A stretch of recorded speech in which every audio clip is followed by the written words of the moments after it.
السلام علیکم ورحمۃ اللہ وبرکاتہ۔ دوستو، کیا آپ کے پاس صرف 10 منٹ ہے؟ تو آئیے دین کی 10 قیمتی باتیں جانتے ہیں۔ السلام علیکم ورحمۃ اللہ وبرکاتہ۔ دوستو، کیا آپ کے پاس صرف 10 منٹ ہے؟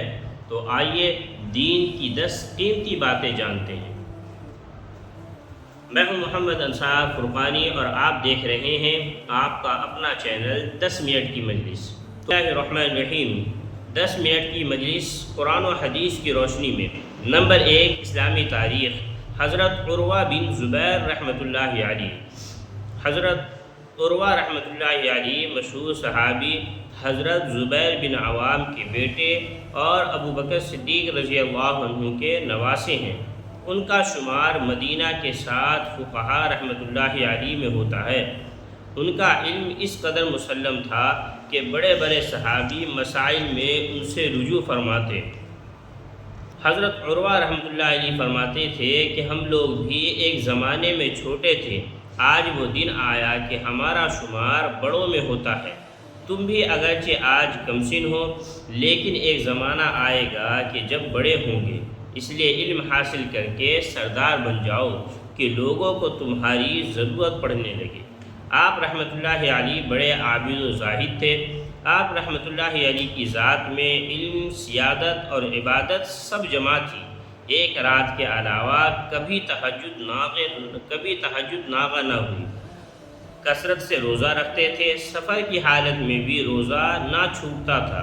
مرض الموت میں بھی اس معمول میں فرق نہ آیا، چنانچہ انتقال کے دن بھی روزے سے تھے۔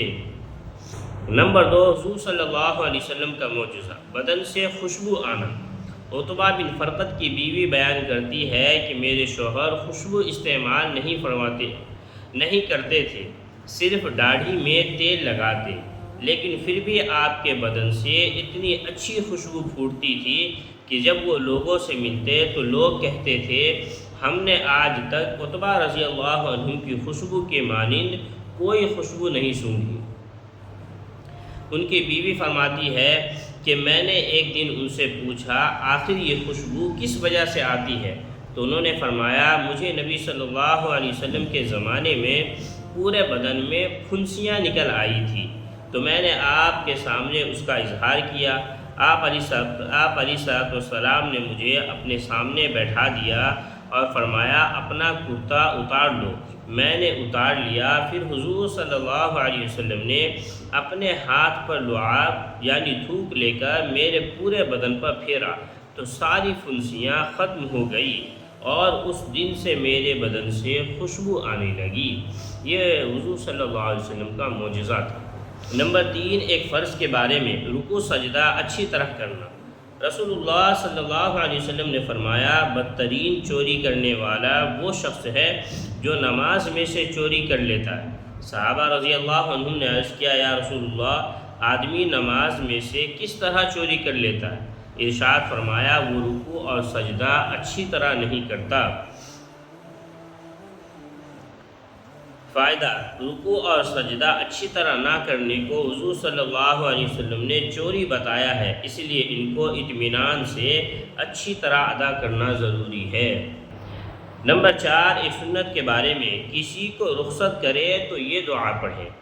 رسول اللہ صلی اللہ علیہ وسلم ان کلمات کے ذریعے رخصت فرمایا کرتے تھے، استودع اللہ دینک و امانتک و خواتیم عملک، یعنی میں تمہارے دین، تمہاری امانت اور تمہارے اعمال کے انجام کو اللہ کے حوالے کرتا ہوں۔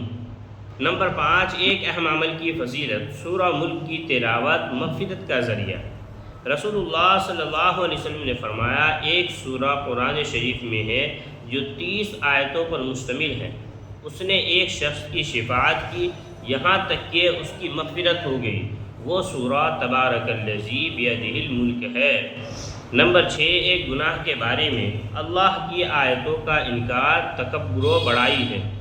قرآن میں اللہ تعالیٰ فرماتا ہے جو لوگ بغیر کسی وجہ کے اللہ تعالیٰ کی آیتوں میں جھگڑے نکالا کرتے ہیں، ان کے دلوں میں بڑا بننے کی ایسی خواہش ہے جس تک وہ کبھی نہیں پہنچ سکتے۔ نمبر 7، دنیا کے بارے میں،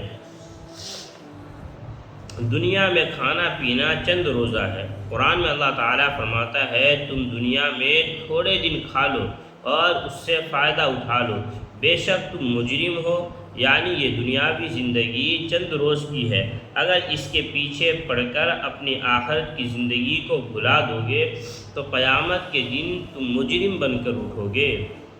نمبر 8، آخرت کے بارے میں جہنم کی آگ کی سختی۔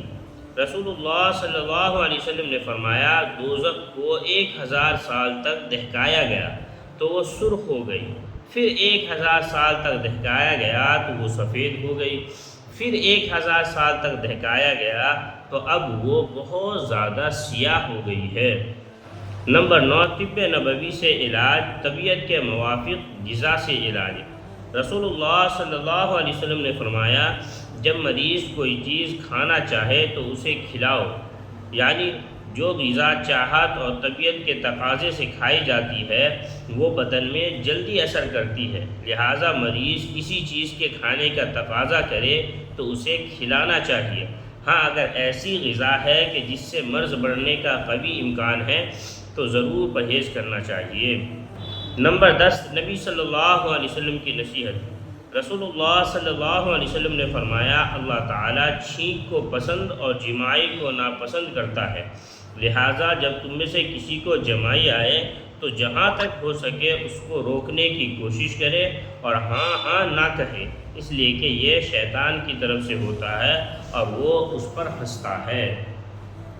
آج کے لیے بس اتنا ہی، اپنا خیال رکھیے۔ اگر آج کی اس ویڈیو سے فائدہ ہوا ہو تو ویڈیو کو لائک کریں، چینل کو سبسکرائب کریں اور کومنٹس میں ضرور بتائیں کہ آج کی اس مجلس میں آپ کو کون سی بات سب سے اچھی لگی، ضرور بتائیں۔